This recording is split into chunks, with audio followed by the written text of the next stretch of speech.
Hello, and welcome back to episode 3 of the Widow podcast. I wanted to talk today about 10 things I think every widow should know. Now, there obviously is so many more than 10 things, but for the sake of time, I thought I'd narrow it down to 10. Obviously, more things are going to be covered as we go down this podcasting journey together, which I am still incredibly excited about. But I kind of wanted to start off with 10 things that I think are good things to know, to understand, to maybe acknowledge when you're on your grief journey. Now, obviously, you're all going to be at different stages of your grief, and some of you will have already figured some of this stuff out. Some of you won't have, but hopefully there will be something here for everyone, wherever you are in your journey, because I think it's something we are always learning about. Even now, I'm nearly 5 years in now, and I am still constantly learning about grief and how it evolves and how it affects us and how we carry it and how we deal with it and the impact it has on us as we go, on this journey. And it is a journey. And I kind of talk about it being a journey, but there's not really an end point. There's not a kind of destination that we're getting to, that everything feels okay. Exactly in the way that when I talk about our healing journey, there's no end point to that. You don't get somewhere and you're healed and it's dealt with and it's gone. It's a process. The journey, the healing, the path, it is a lifelong process, because grief lasts forever. You don't get over it. It doesn't go away. You don't suddenly become healed, better. You've moved on. That bit's forgotten. This is your new life. It's just not like that. You learn to carry it more lightly. You build a life around it. Okay, the grief itself stays the same size. There's an image, isn't there, of the ball in a jar or a box or a bottle or wherever, and the ball is huge, and it takes over the whole of your life, and it's squeezed into this box or bottle, and it kind of impacts every corner of your universe. Now, I believed in the beginning of my journey that this ball got smaller, and then eventually over time it just became this little kind of dot, and maybe it would even disappear. But no, that's not what happens. The grief stays this size. That hole in your life stays, but what you do is you create a life around it. Okay, so essentially the box, the bottle, the jar gets bigger as we grow, as our life grows, as we create our new normal. That grows around the grief, so it's not impacting our lives as heavily, as rawly, as painfully as it does in the early days. And I think that's something actually that is a general misconception in society, in life, for many of us. And understanding, actually, there is absolutely nothing, nil, nada. There's nothing you can do or say that takes that away from you. And I think we live in fear of that a lot. We live in fear of, well, if I do that, that means I'm over it. That means I no longer love my person. It means I no longer grieve for my person. It means I've healed. It means I don't care anymore. It's rubbish. It's absolute rubbish. You can go on, you can remarry, you can create a new life, you can have more children, you can move home, you can move country, You can do so much, but your grief, your person will stay with you forever. The sadness will stay, the love will stay, the relationship, it changes. Of course it changes because they're no longer physically here to have that relationship with. So we have to find a new way of continuing that relationship, that connection with them. But it doesn't go away. And I think that's something that we all have to realize. And even people that are supporting us need to realize as well that it is a lifelong journey. It's here to stay. And it's something we are continually navigating our way through. But that's okay, because I've got to a point now, actually, in my grief where, I still have my bad days, my bad moments, but I'm grateful for them in a way. And as much as they floor me and they're heavy and they're sad and they're horrible, that's my love. That's my love for Simon. I spend some time connecting with him when I feel like that. I allow the feelings to be, and I don't want them to stop. I don't want them to go away, because in my mind, that means the love is no longer there, and that's never going to go away, right? So it's just about learning what the reality of grief is, I think, and helping yourself to understand what it means for you in your world. So number one, you don't get over it. 2, secondary losses. Who knew about these? I knew nothing about these. I think it's more talked about now, and I think we understand it more now. But secondary losses, you know, the losses that come as a result of your person dying. Now, when you're widowed, I believe they're almost endless, the secondary losses. You know, your identity in life, your sense of self, your future, your income, finances, home, intimacy, relationships with others, your parenting partner. There's so much. It affects everything. Holidays, you know, the list truly is endless.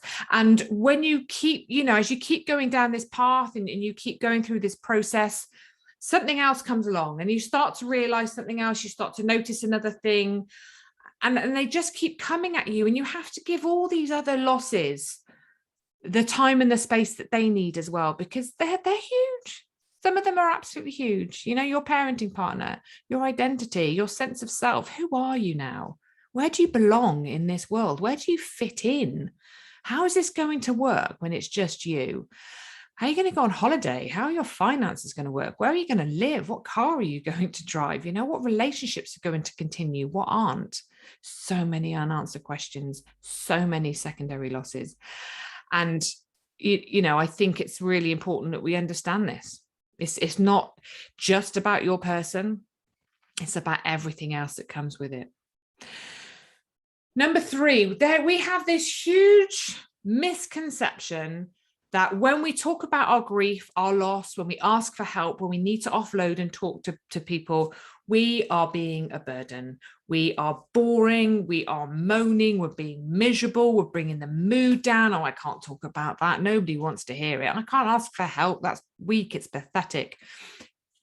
You have to change the dialogue. You are not boring. You are not moaning. And you are most certainly not a burden. People want to help. Genuinely, they really do want to help. But we're terrible. We're terrible. All of us are terrible at going, no, it's okay. It's okay. I'm all right. I'll figure it out. It's fine. I'll sort it out by myself. I've got time at the weekend. I'll do it then. We don't need to do that. We need to take all the help we can get, especially in the early days. We need to speak our truth. If people don't know what's going on for you, if we don't tell them the truth, they don't know. They're going to assume you're actually okay when you're really not. They want to be there for you. They want to listen, help them, guide them, be honest with them, let them in, show them your vulnerabilities. I know it's hard, but in doing so, you will create deeper connections with people. You will feel less alone and less isolated in your grief. The overwhelm will reduce because you're letting people help you with the things that you've got going on. There's so much we gain from letting people in, from letting them help us. It's not forever. It's not permanent. Remember that. You are going to find your way. You're going to figure this out. Just right here, right now, you need a little bit of help doing that. And that's okay. Stop beating yourself up. Stop talking yourself down. Let people in. Let them help you. Number 4, people do not understand grief. I don't know about you, but I didn't understand grief. Oh, not at all. You're thrown into a world you don't know, you don't understand. It's scary. You feel vulnerable. It's overwhelming. It's full of anxiety and fear. And you feel so lonely. And people don't get it. And when we talk to somebody, and not always on a very deep level, people come back with platitudes. And I've done it. Oh, it's okay, and they're in a better place, and at least they're not suffering anymore.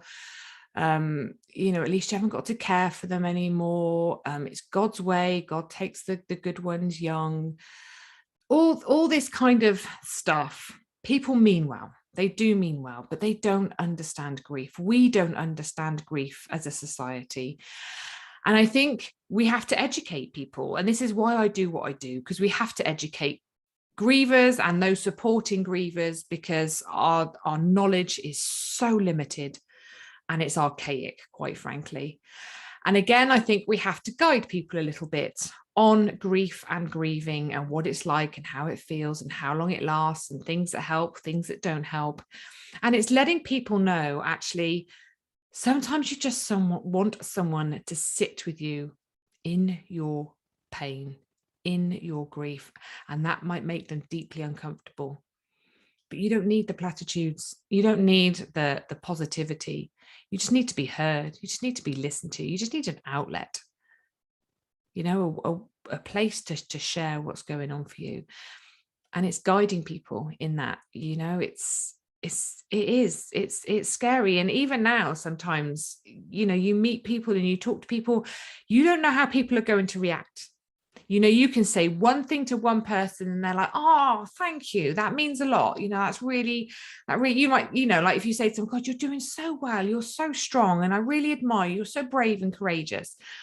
And people said that to me. And I actually took that as oh, thank you. That's really kind. I really appreciate you saying that to me. But I know other people, clients that I've spoken to, people have said that to, and they find it deeply insulting.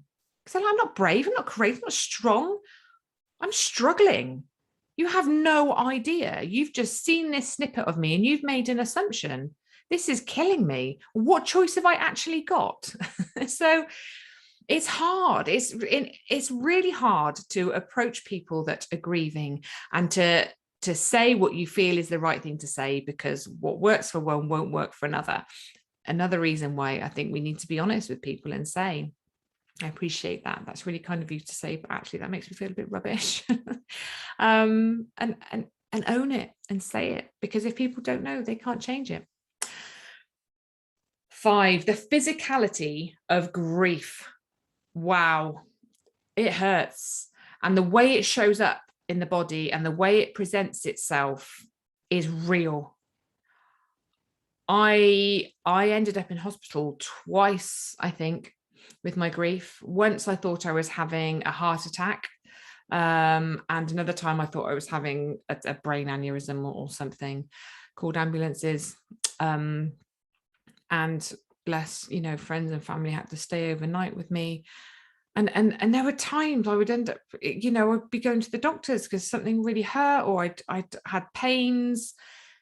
It was so real. And I remember the morning of Simon's funeral, just having this numbness, this tingling in my head and this awful headache, and saying to my sister, I think something's really wrong. And bless her, she Googled it. She Googles everything.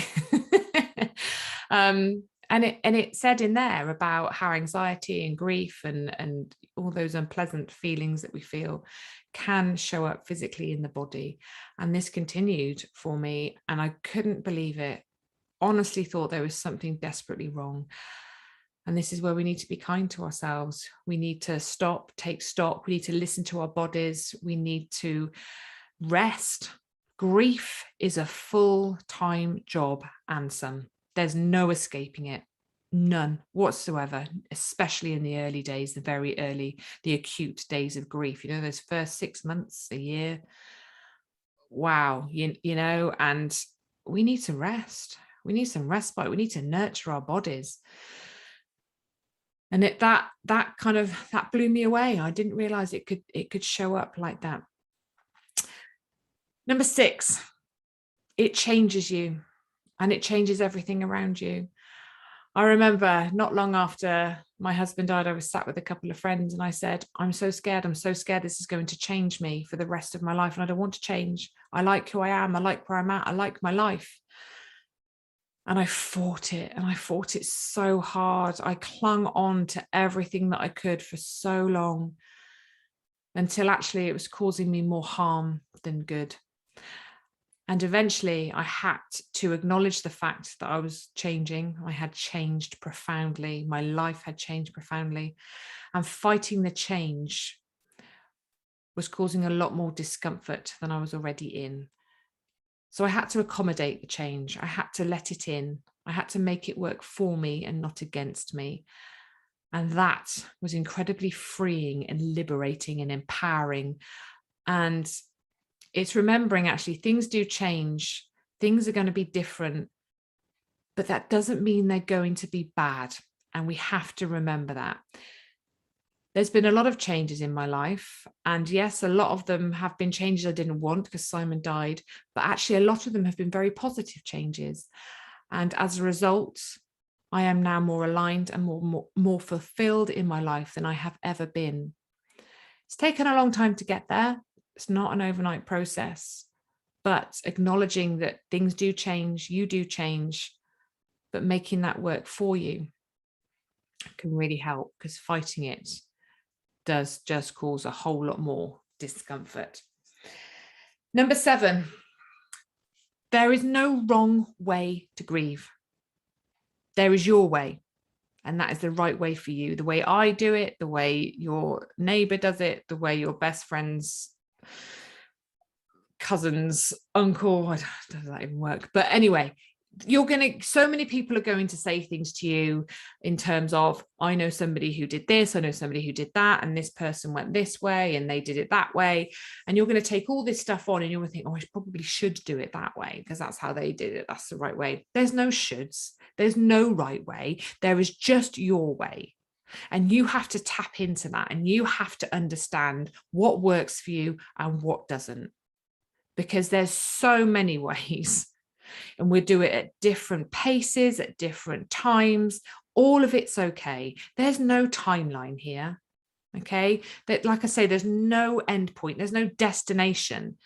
It's just figuring it out in the best way for yourself and trusting in that. Tap it into you. Trust your instincts. Let your body guide you. Honestly, you have all of this. You have everything that you need. You have to find it. There's no wrong way. There's no shoulds. Just your way. Number 8, and it can be a harsh one, but your loved one has died. You haven't. It is not the end of your life. Their story has ended. And yes, that is horrendous. Didn't want it, didn't ask for it. It's just horrible. It's so horrible. But your story has not ended. Your story continues, and that is okay. You're allowed to go on and create a meaningful, full and vibrant life, a life which you can flourish in, that you can love, that you can find joy and peace and contentment in. It is all there for you. You're going to hold yourself back with guilt, with shame, with fear. Of course you are, because that's what we all do. But you can work through those things and you can come out the other side of those things. And it's about creating an ongoing connection with your person. It's about finding ways of taking your person forward with you, honoring them and their life, so you don't feel so much like you're leaving them behind. I know it's sad. I know they've died, but you haven't died. Part of you has gone. I understand that. It has, but it's also going to reveal parts of you that you never knew existed. It's going to shape the person that you become. Be proud of that person. Think about who you want that person to be, because that person is flipping awesome.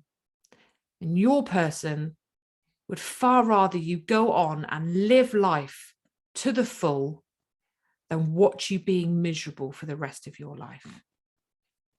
They don't get to live theirs, but you do. And I truly believe that we should feel more guilty about not going on and rebuilding and recreating a meaningful life after they're gone than we should if we were to stay stuck in our grief, feeling that we were honoring them in that way. They would do anything to be here, to be making the most out of life. I know it's heavy and I know it's hard. I know it hurts like hell, and it's going to for a while, but it will become lighter. You will be able to repave a new way forward, taking your person with you, honoring them and their life, and creating something wonderful. Life, I believe, has a wonderful way of being more joyful, more beautiful, more wonderful than it does tragic. But the tragic teaches us things. Like I say, it reveals parts of us we didn't know existed. And we can create a person that we can be truly proud of, and that our person would be proud of us for as well. Number 9, it takes a long time to rebuild from, and like I've kind of touched on before, it does take a long time. It's a very long process. It's not something that you get over. It's not something that you wake up after a year and you're like, oh, that's better. It requires patience. It requires a lot of understanding, and it requires a lot of self-compassion. And if we can do that, and if we can support ourselves and nurture ourselves through this journey, we will get to a point where life can feel good again. But don't rush it. You can't box it away. You can't go around it, go over it, go under it. You've got to go through it. You've got to feel all the feelings. And they're horrible, and they're deeply uncomfortable, and they're exhausting. But that's the only way through. We have to work through it. And again, everyone will do it in their own way, at their own pace. And that's okay. Do it your way.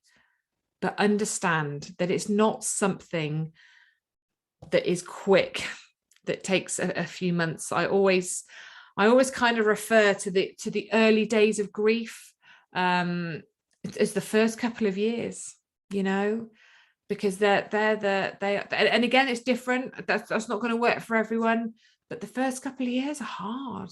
They're really hard, and I think it's after that you kind of start to rebuild a little bit from and find the energy to want to create something for yourself. And finally, I just want you to know that you can do this. You are doing this. You will be okay. You have everything you need within you already. It is there. It will come out. It will show you the way. You will be amazed at the things you're capable of. You will have moments of feeling utterly invincible, thinking, oh my God, I didn't know I could do that. I am amazing. And you will feel liberated and free and empowered. And they're going to be great moments, because you're going to do things you never believed you could do, but you're going to do them. You can do them. You're already doing them. You're going to continue doing them. You will figure this out along the way. and you will be okay. It'll be a different okay to what you thought it was going to be. But just remember, different doesn't mean bad. You've got this. We can do this together. And, you know, meeting with other people on a similar path, it really does help, because it allows you to see, actually, there is hope. There is light at the end of the tunnel. And, you know, you can create something for yourself in which you can flourish in. Thanks again for listening. I hope, like I say, some of those things resonate with you, that they help, they support, they just bring some clarity, some understanding to a world that can feel very dark and lonely. They're not the only 10 points. There's many, many more, which I'm sure we'll talk about in upcoming episodes. But I just wanted to share those with you, and I hope they help a little. Thanks once again. Sending you all lots of love as always, and I shall see you again soon. Take care. Bye-bye.